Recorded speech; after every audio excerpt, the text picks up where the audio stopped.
ചെയ്യാൻ പോണേ. അപ്പൊ നമുക്ക് ഈ ബലൂൺ വീട്ടിക്കാലോ. ഈ എക്സ്പെരിമെന്റ് ചെയ്യാൻ ബലൂൺ മാത്രമല്ല ഓറഞ്ചും കൂടി വേണം. നമുക്ക് ഈ ഓറഞ്ച് പീൽ ചെയ്യാം. ഈ ഓറഞ്ച് പീലിൽ എന്താ അറിയാമോ? ഈ ഓറഞ്ച് പീലിൽ ലിമോണിൽ ഓയിൽ ഉണ്ട്.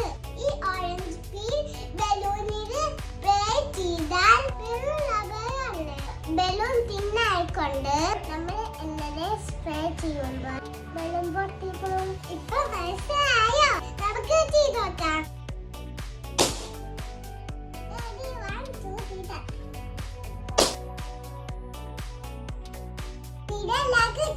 ഇഷ്ടപ്പെട്ടെങ്കിൽ ടൈപ്പ് ചെയ്ത് നോക്കണം കേട്ടോ.